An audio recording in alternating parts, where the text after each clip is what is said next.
Your most welcome in our YouTube channel science galaxy education. हमारे YouTube channel science galaxy education में आपका हार्दिक स्वागत है। आज के लेक्चर में हम लोग डिस्कस करेंगे class 10th math chapter number 12 वृत्तों से संबंधित क्षेत्रफल। ठीक है, तो चलिए स्टार्ट करते हैं। हम लोग आज प्रश्नावली 12.1 के क्वेश्चंस को सॉल्व करेंगे। तो चलिए सॉल्व करते हैं। हमारा पहला क्वेश्चन है, देखिए यहां पर एक निर्देश दिया गया है, जब तक अन्यथा ना कहा जाए पाई बराबर 22/7 का प्रयोग कीजिए। ठीक है, अर्थात जब तक पाई का कोई अतिरिक्त मान ना दिया जाए तब तक आपको 22/7 ही यूज करना है। तो चलिए क्वेश्चन की तरफ चलते हैं। क्वेश्चन नंबर फर्स्ट हमारा है, क्या यह कहना सत्य है कि व्यास d सेंटीमीटर वाले एक वृत्ताकार पहिए द्वारा एक परिभ्रमण में चली गई दूरी 2πd सेंटीमीटर होती है? क्यों? परिभ्रमण का मतलब होता है घूमना। ठीक है, यहां से देखिए, तो यहां पे पहिए का व्यास दिया गया है, तो लिख लेते हैं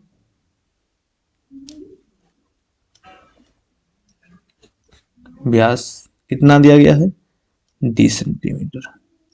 तो यहां से पहिए की त्रिज्या कितनी हो जाएगी? ठीक है, त्रिज्या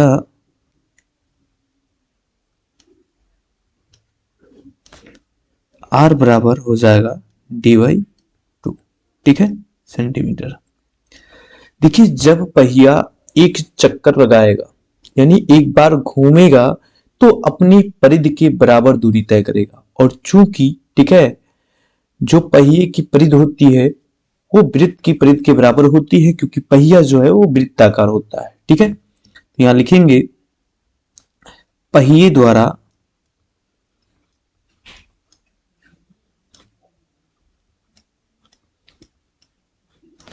एक परिभ्रमण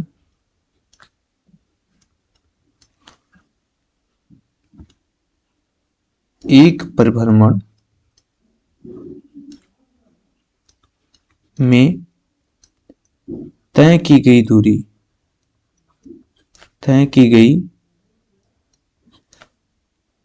दूरी बराबर पहिए की परिधि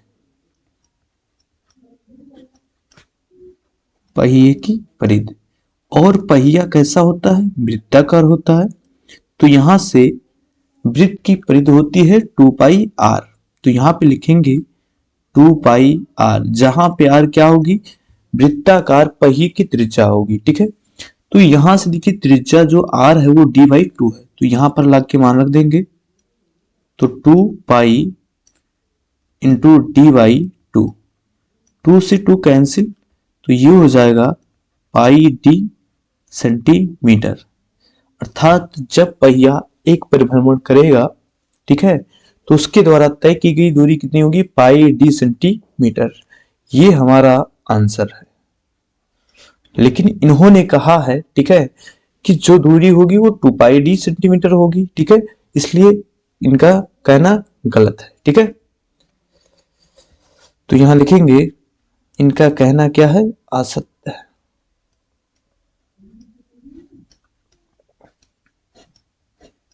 चलिए अगले क्वेश्चन पे चलते हैं। क्वेश्चन नंबर सेकंड हमारा है, s मीटर की दूरी चलने के लिए त्रिज्या r मीटर वाला एक वृत्ताकार पहिया s/2πr चक्कर लगाता है, क्या ये कथन सत्य है? तो चलिए यहां लिखते हैं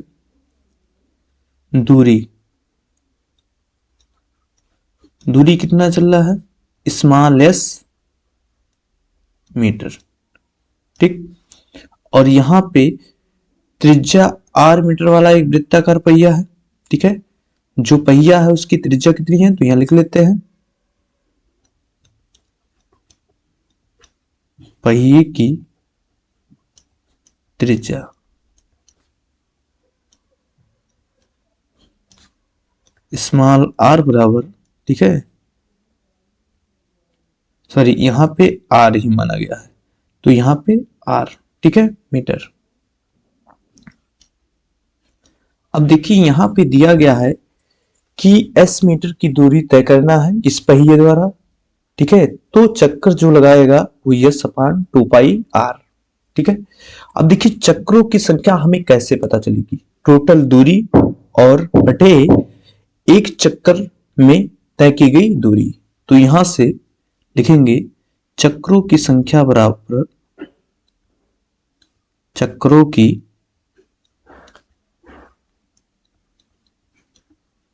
संख्या बराबर कुल दूरी बटा एक चक्कर में तय की गई दूरी। एक चक्कर में तय की गई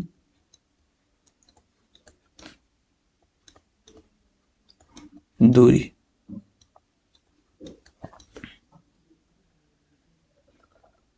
देखिए कुल दूरी कितनी है s, और यहां से देखिए जब वृत्ताकार पहिया एक चक्कर लगाएगा तो अपनी परिधि के बराबर दूरी तय करेगा। ठीक है, तो यहां पे ये तय करेगा 2πr, क्योंकि वृत्त की परिधि 2πr होती है जिसकी त्रिज्या स्मॉल r है, और यहाँ पे पहिए की त्रिज्या क्या है, स्मॉल r ही है। ठीक है, तो यहां से वो चक्रों की संख्या कितनी होगी, यस अपान 2πr, अर्थात इनका कहना जो है वो सत्य है। ठीक है, तो यहाँ पे लिखेंगे कथन जो है क्या है, सत्य है। ठीक है, बात समझ में आई, ये हमारा आंसर हुआ। चलिए अगले क्वेश्चन की तरफ चलते हैं। क्वेश्चन नंबर 3 हमारा है, एक वृत्त के क्षेत्रफल का संख्यात्मक मान उसकी परिधि के संख्यात्मक मान से अधिक होता है, क्या ये कथन सत्य है, क्यों? तो चलिए देखते हैं। हम मान लेते हैं वृत्त की त्रिज्या, तो यहां से माना वृत्त की त्रिज्या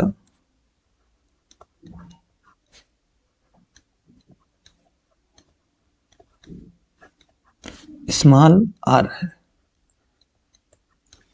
ठीक, तब वृत्त का क्षेत्रफल कितना होता है, वृत्त का क्षेत्रफल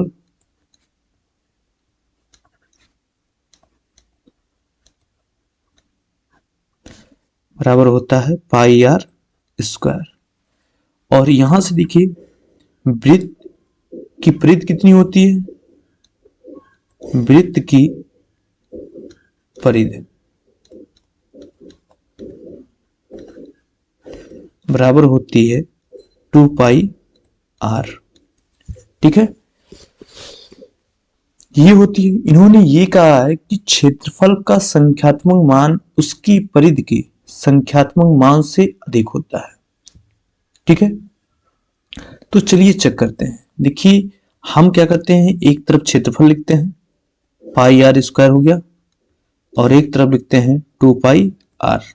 ठीक है, तो यहां से हम मान लेते हैं कि जो है इनका कहना सत्य है। चलिए मान लेते हैं। अब यहां से देखिए पाई से पाई कैंसिल, हमारे पास क्या बचा, r square is greater than 2r।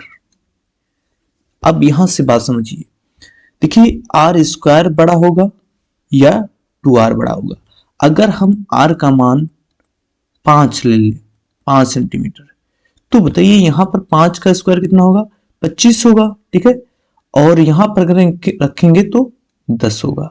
तो किसी संख्या का वर्ग बड़ा होगा या उस संख्या का 2 गुना, तो किसी संख्या का वर्ग जो है उस संख्या के 2 गुने से बड़ा होगा। ठीक है, तो यहां पर इनका कहना सत्य है। ठीक है, कि वृत्त का क्षेत्रफल जो होगा वो परिधि के संख्यात्मक मान से अधिक होगा। ठीक है, क्योंकि यहाँ पे r स्क्वायर ग्रेटर देन होगा 2r के। ठीक, बात समझ में आई। तो चलिए यहां से क्या होगा, इनका कहना सत्य होगा, तो यहां लिख देंगे सत्य।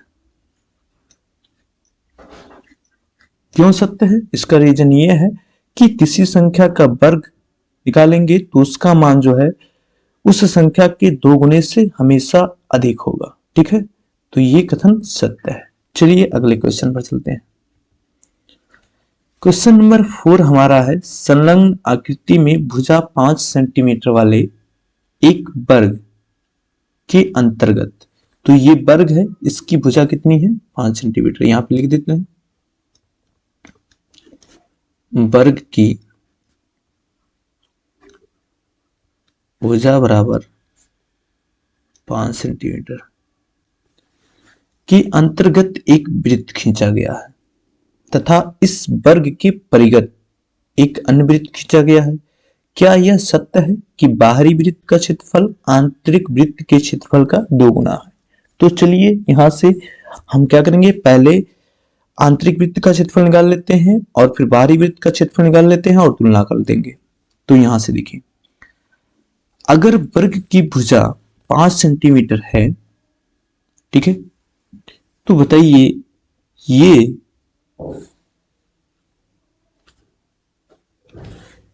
यहां से ये जो होगा ये कितना होगा 5 सेंटीमीटर, ठीक है, कितना होगा 5 सेंटीमीटर होगा, और ये छोटे वृत्त का व्यास है। तो यहां लिखेंगे छोटे वृत्त का व्यास,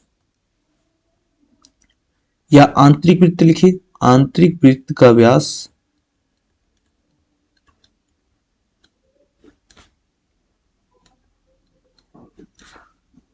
वृत्त का व्यास बराबर कितना होगा 5 सेंटीमीटर होगा, ठीक। तो इसकी त्रिज्या निकाल लेते हैं। तो आंतरिक वृत्त की त्रिज्या, ये वृत्त छोटा है तो इसकी त्रिज्या को स्मॉल आर से शो करते हैं, तो ये हो जाएगा 2.5 सेंटीमीटर। चलिए अब बड़े वाले वृत्त की बात करते हैं, ठीक है। यहां से देखिए वर्ग, ठीक है, वर्ग की प्रत्येक भुजा कितनी है 5 सेंटीमीटर। तो यहां से देखिए इसको मिटा देते हैं। ये बताइए कि ये इस वर्ग का विकर्ण होगा, तो हम क्या करेंगे, सबसे पहले ये वर्ग का विकर्ण जो होगा ये बाहरी वृत्त का व्यास होगा, ठीक है। तो यहां से पहले हम निकाल लेंगे कि ये वर्ग का विकर्ण कितना होगा। तो यहां से देखिए वर्ग का प्रत्येक कोण जो है वो 90 अंश होता है। ये भुजा यहां पे नाम दे देते हैं, देखिए इसको हम मान लेते हैं ये, इसको मान लेते हैं बी और इसको मान लेते हैं सी। तो ये एक समकोण त्रिभुज बनेगा। तो यहां लिखेंगे समकोण त्रिभुज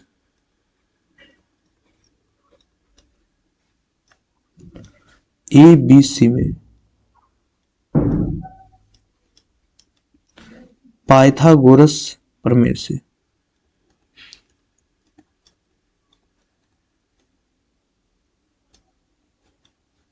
पाइथागोरस प्रमेय से। अब यहां से देखिए ये हो जाएगा ए सी स्क्वायर बराबर A B square plus B C square. यहां से देखिए ए बी जो है वर्ग की भुजा और वर्ग की प्रत्येक भुजा कितनी सेंटीमीटर 5, तो ये 5 का वर्ग प्लस ये भी 5, 5 का वर्ग। तो यहां से हो जाएगा ये 25 प्लस 25 और ये हो जाएगा 50, ठीक है।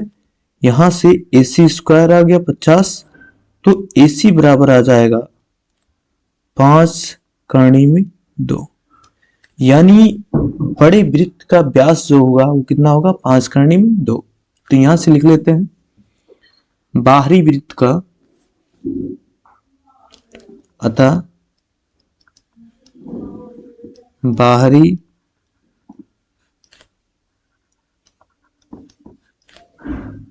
वृत्त का व्यास बराबर कितना होगा 5 करनी में 2। तो अब हम निकाल लेते हैं बाहरी वृत्त की त्रिज्या। यहां लिखते हैं बाहरी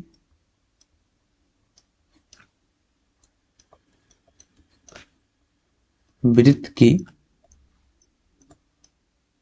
त्रिज्या, इसको हम कैपिटल आर से लिखते हैं। तो कैपिटल आर बराबर कितना हो जाएगा, ये हो जाएगा 2.5 कर्ण में 2। ठीक है, अब यहां से हमें बाहरी वृत्त की त्रिज्या मिल गई और आंतरिक वृत्त की त्रिज्या मिल गई। अब हम क्या करेंगे, क्षेत्रफल निकालते हैं बाहरी वृत्त का। ठीक है, तो बाहरी वृत्त का क्षेत्रफल, वृत्त का क्षेत्रफल क्या होता है, पाई आर स्क्वायर। तो पाई और इसकी त्रिज्या को कैपिटल आर माने हैं तो आर स्क्वायर, तो यहां रख देंगे। तो पाई का मान क्या रखेंगे, 22/7। और यहां से कैपिटल आर का मान कितना है, 2.5 करणी में 2, यहां लिख देते हैं 2.5 करणी में 2। ठीक है, अब यहां से देखिए ये हमें मिलेगा टोटल, ये देखिए √2 और √2 का जब गुणा होगा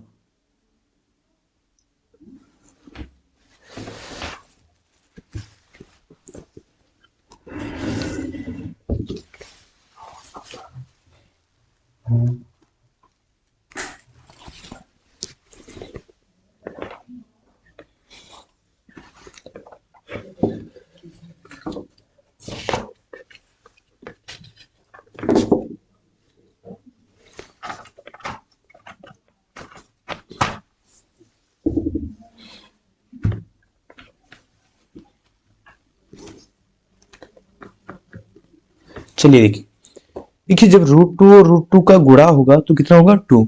ठीक है, और यहां से देखिए ये हो जाएगा 2.5, और 2.5 का जब 2 से गुणा होगा तो कितना आएगा 5, और यहाँ 5 का गुणा होगा 22 से तो 110 गुणे, और यहाँ 2.5 और यहाँ पे 7। ठीक है, यहां से गुणा कर देते हैं तो ये हो जाएगा 25 शून्य 25 इक्कीम 25 की 5 हासिल 2, 25 इक्कीम 25 और 2 27, और यहाँ पे बटे 7 और 1 के बाद दशमलव, तो ये दशमलव लग जाएगा और 0 हट जाएगा।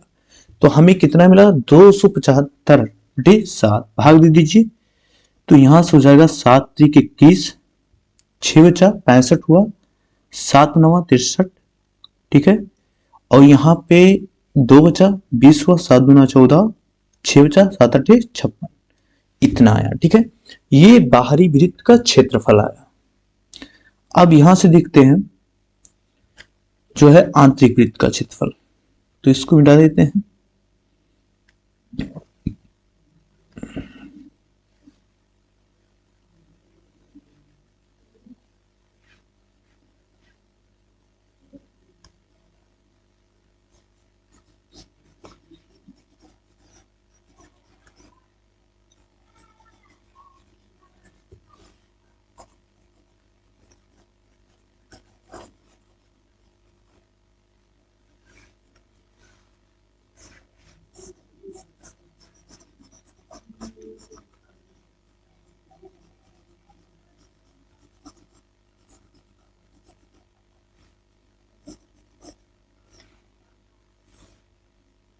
चलिए देखिए आंतरिक वृत्त का क्षेत्रफल,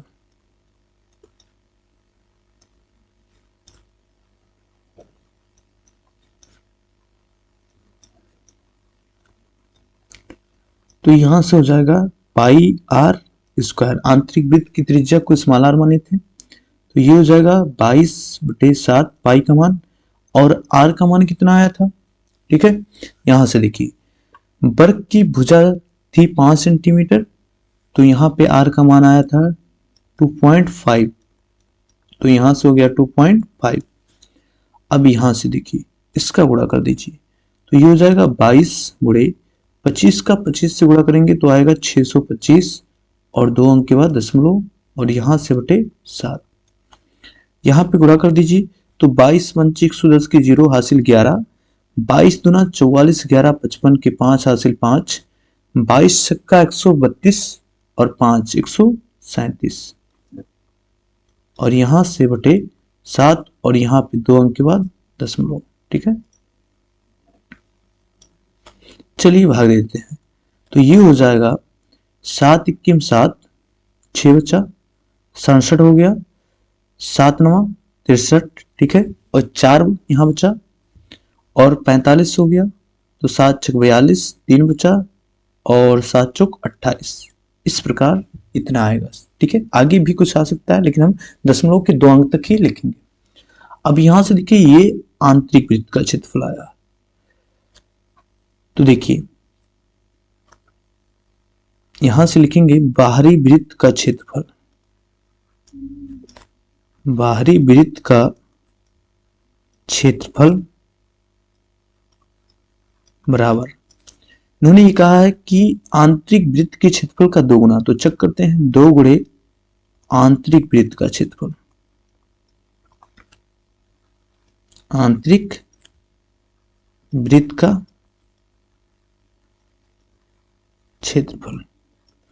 तो यहां से देखिए 2 गुणे आंतरिक वृत्त का क्षेत्रफल कितना आया है 19.64। ठीक है, और यहाँ पे बाहरी वृत्त का 39.28। तो देखते हैं कि क्या इतना आता है, गुणा कर लेते हैं। तो 2 चौक 8, 2 छक 12, 2 9 18 19, 2 1 2 1 3। तो यहां से देखिए 39.28 आ गया। इसका मतलब इनका कहना सही है कि बाहरी वृत्त का क्षेत्रफल जो है आंतरिक वृत्त के क्षेत्रफल का 2 गुना है। तो इनका कथन क्या है, सत्य है। ठीक है, तो इस प्रकार हम इस क्वेश्चन को सॉल्व करेंगे। तो चलिए अगले क्वेश्चन पर। क्वेश्चन नंबर 5 हमारा है, क्या लंबाई ये सेंटीमीटर और चौड़ाई b सेंटीमीटर, जहां पर ये इज ग्रेटर देन b, ये जो है b से बड़ा है, वाले एक आयत के अंदर खींचे जा सकने वाले सबसे बड़े वृत्त का क्षेत्रफल पाई बी स्क्वायर, ठीक है, वर्ग सेंटीमीटर है। क्यों? अब सुनिए, यहां से एक आयत बनाते हैं।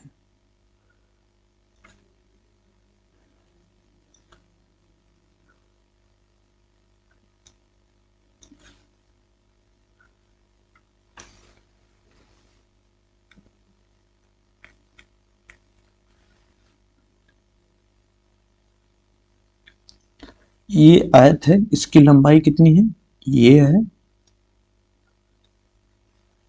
और चौड़ाई कितनी है, b है। कह रहे हैं इसके अंदर एक वृत्त खींचा जाता है, ठीक है, और सबसे बड़ा वृत्त के, तो क्या उसका क्षेत्रफल पाई बी स्क्वायर वर्ग सेंटीमीटर है। क्यों? सुनिए, अगर हम लंबाई को वृत्त लेते हैं, मतलब लंबाई को व्यास लेकर खींचते हैं वृत्त, तो ये वर्ग के आयत के बाहर हो जाएगा। ठीक है, जबकि हमें क्या करना है, आयत के अंदर ही रखना है। इसका मतलब हम चौड़ाई को क्या मानेंगे, व्यास मानेंगे। ठीक है, तो चौड़ाई को व्यास मानेंगे और व्यास मानकर तब वृत्त खींचेंगे। ठीक है, तो यहां से जो हमारी चौड़ाई होगी वो क्या होगी, वृत्त का व्यास। तो यहां लिखेंगे वृत्त का व्यास बराबर आयत की चौड़ाई।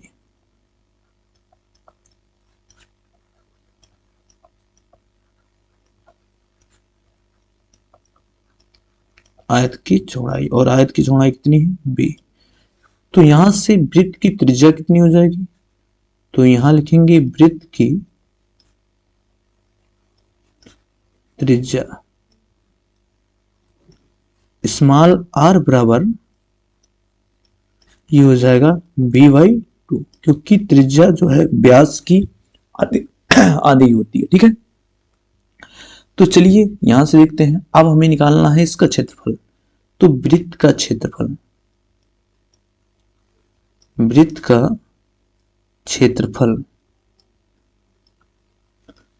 क्या होता है, पाई आर स्क्वायर।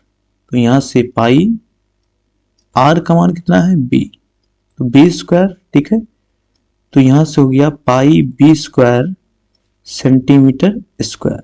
ठीक है, इतना क्षेत्रफल होगा, और क्वेश्चन में भी इन्होंने पाई बी स्क्वायर वर्ग सेंटीमीटर ही बताया है। ठीक है, तो इनके कहने का मतलब सही है। ठीक है, तो ये क्या है, कथन सत्य है,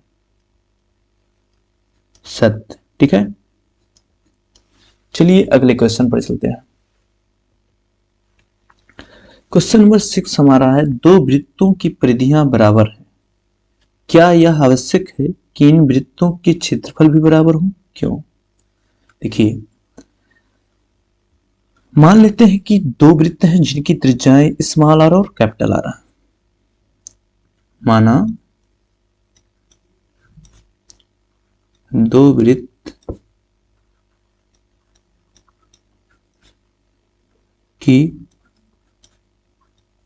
दो वृत्तों की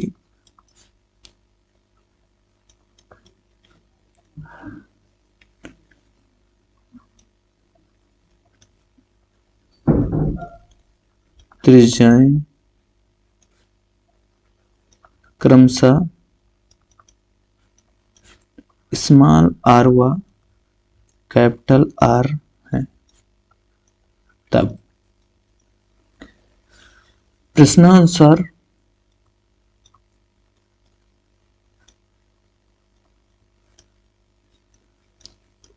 कि प्रश्न में क्या कहा गया कि दोनों की परिधियां बराबर है। तो वृत्त की परिधि कितनी होती है? 2 पाई आर।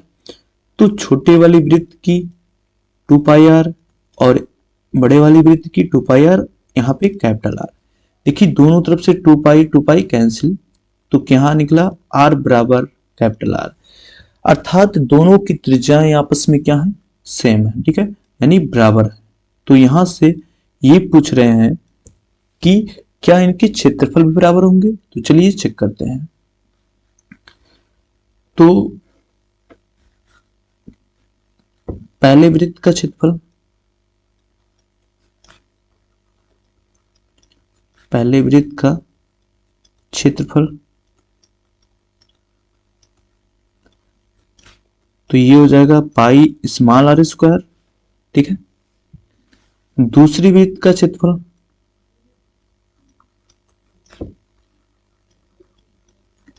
दूसरी वृत्त का क्षेत्रफल,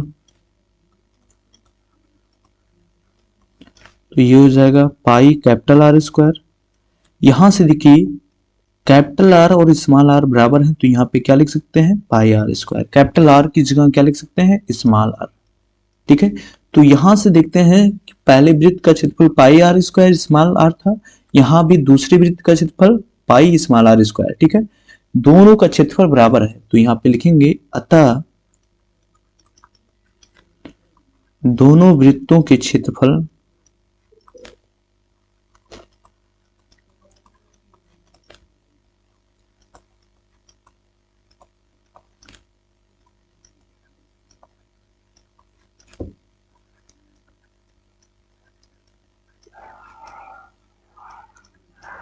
बराबर होंगे।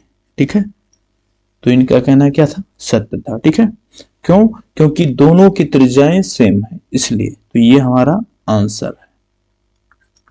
चलिए अगले क्वेश्चन पर चलते हैं।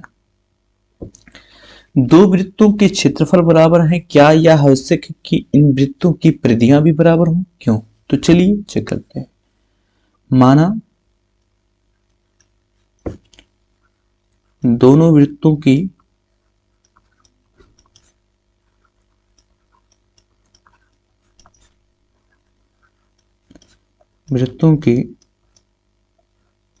त्रिज्याएं क्रमशः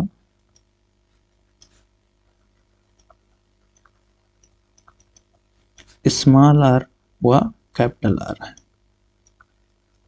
तब हम मान लेते हैं कि एक वृत्त की त्रिज्या स्मॉल आर और एक वृत्त की त्रिज्या कैपिटल आर। तब प्रश्नानुसार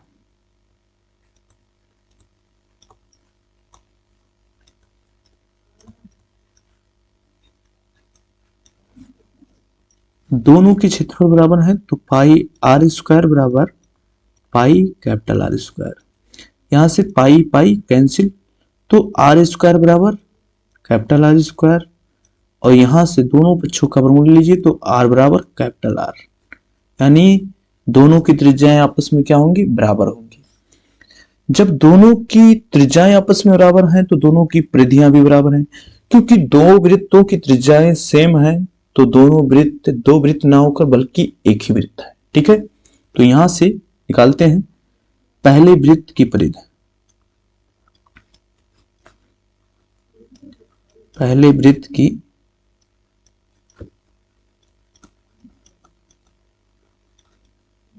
परिधि बराबर 2 पाई स्मॉल आर। दूसरी वृत्त की परिधि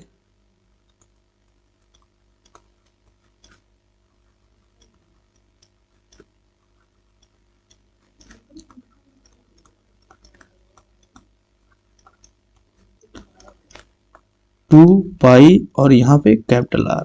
देखिए कैपिटल आर किसके बराबर है, स्मॉल आर, तो 2 पाई यहाँ पे स्मॉल आर देख सकते हैं क्योंकि कैपिटल आर बराबर स्मॉल आर। यहाँ पे समीकरण 1 में आपको मिल चुका है, ठीक है। तो यहाँ लिख देंगे समीकरण 1 से। तो यहां से हम देख रहे हैं कि पहले वृत्त की परिधि भी 2 पाई आर और दूसरी वृत्त की परिधि भी 2 पाई आर, और दोनों आर स्मॉल है, ठीक है, या दोनों आर कैपिटल आर भी हो सकते हैं क्योंकि दोनों की त्रिज्याएं सेम है, ठीक है। और जब दोनों की त्रिज्याएं सेम है इसका मतलब दोनों दो वृत्त ना होकर बल्कि एक ही वृत्त है, ठीक है, यानी एक ही वृत्त है, ठीक है। तो यहां लिख सकते हैं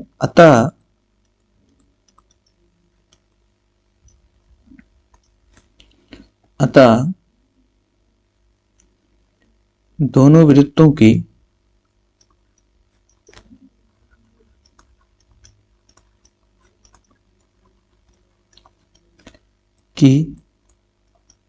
परिधियां भी बराबर होंगी।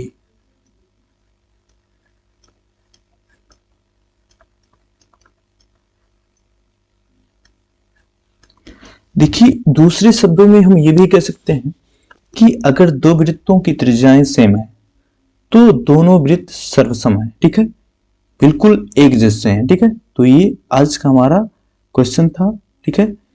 इसके बाद हम इसके अगले टॉपिक को अगले लेक्चर में पढ़ेंगे। Okay, thank you.